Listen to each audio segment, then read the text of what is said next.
Madame la Présidente, effectivement, un rappel au règlement sur le fondement de l'article 58 alinéa 1, car les conditions constitutionnelles posées pour les études d'impact ne sont pas ici réunies. En effet, l'article 8 de la loi organique relative à l'application de l'article 39 de la Constitution pose des conditions extrêmement strictes sur l'étude d'impact des projets de loi. L'étude d'impact doit notamment exposer avec précision l'articulation du projet de loi avec le droit européen en vigueur et son impact sur l'ordre juridique interne, les modalités d'application du droit sur le territoire national dans le ou les domaines visés par le projet de loi, l'évaluation des conséquences économiques et financières, sociales et environnementales, ainsi que des coûts et bénéfices financiers attendus des dispositions envisagées pour chaque catégorie d'administration publique et personnes physiques et morales intéressées, en indiquant la méthode de calcul retenue. Les consultations qui ont été menées avant la saisine du Conseil d'État. Le projet de loi initial du gouvernement étant un projet de loi d'habilitation à légiférer par ordonnance, l'étude d'impact initiale précise que les différents impacts seront à développer à la lumière des contours définitifs de chacune des dispositions proposées, soit au moment de la ratification des ordonnances. Or, l'amendement 273 du gouvernement modifie le statut de l'entreprise SNCF pour en faire une société nationale à capitaux publics régie par le Code du commerce. Sur ce point, nous n'avons pas d'étude d'impact, alors que ce changement n'est pas sans risque pour l'avenir de l'entreprise et du service public.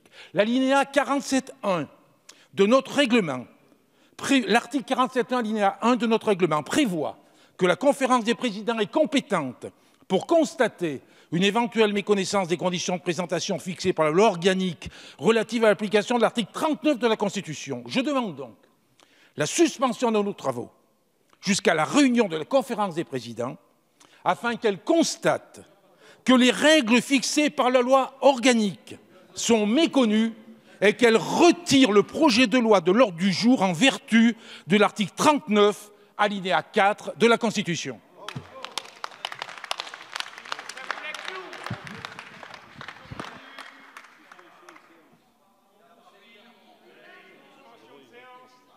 Bien. Alors, Monsieur le Président Chassaigne, mes chers collègues, l'article 47-1 de notre règlement précise qu'en effet la conférence des présidents est compétente et qu'elle a 10 jours à compter du dépôt du projet pour se prononcer. Donc, on peut considérer que si elle le souhaite, elle se prononcera demain lors de sa réunion sur cette question.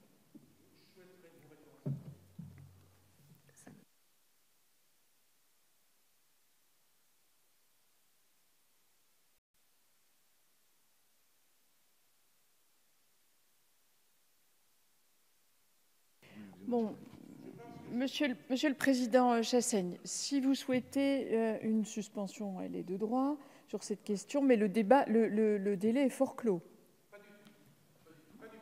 Bien.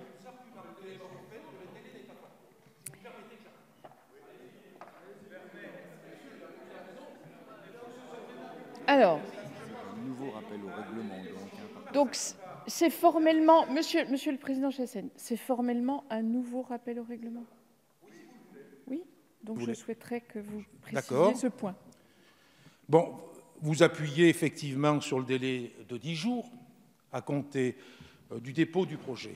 Certes, mais la conférence des présidents, si elle s'était prononcée, se serait prononcée sur le projet de loi initial qui habilite le gouvernement à légiférer par ordonnance.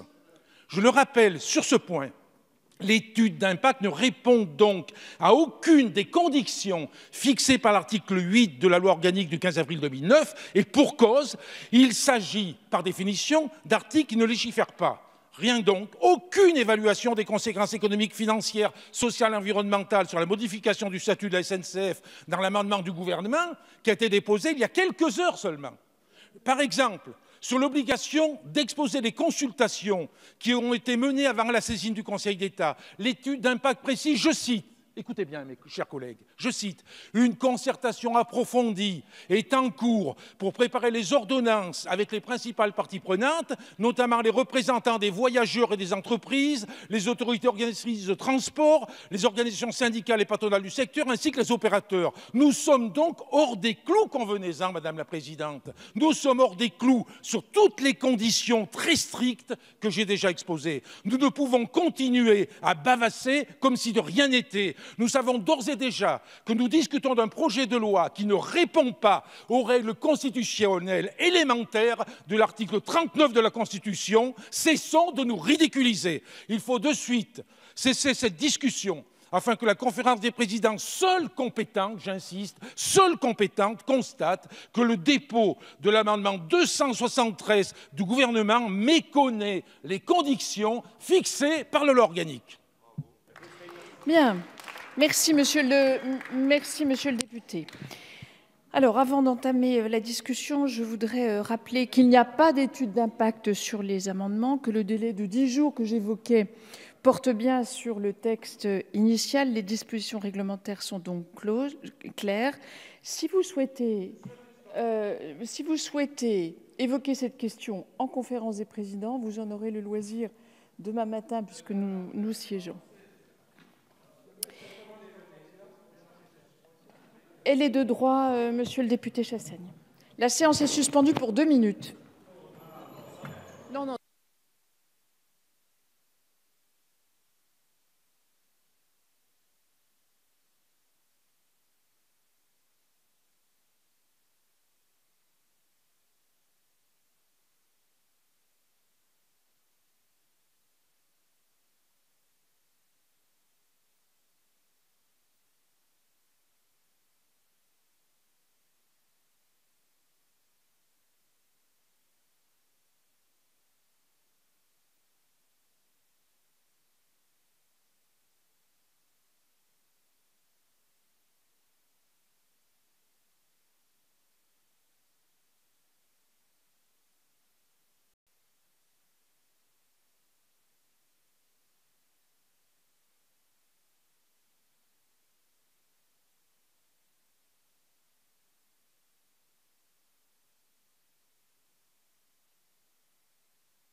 Bien, la séance est reprise.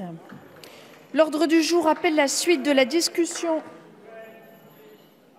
Monsieur Jumel. De toute façon, vous pouvez quand même dire que vous allez quand même appeler l'ordre du jour. Je vais tout de même finir l'appel de l'ordre du jour, si vous permettez. L'ordre du jour appelle la suite de la discussion du projet de loi pour un nouveau pacte ferroviaire. Alors, il y a un rappel au règlement du président Mélenchon. À quel motif ? Fondement du même article, Madame la Présidente, et comme je connais votre souci pour faire en sorte qu'une discussion ait lieu dans les meilleures conditions, je vous propose une mesure d'apaisement qui pourrait donner satisfaction éventuellement à mon... Mais oui, qui pourrait éventuellement donner satisfaction à mon collègue Chassaigne, qui est de bonne humeur et de bonne composition. Je vous propose que... écoutez, c'est pas dur. Nous n'avons qu'à tenir une conférence de présidence, séance tenante, ça prend 5 minutes. Et M. de Rugy est dans le coin. Le président Jacob est là, il ne manque personne, donc on pourrait le faire.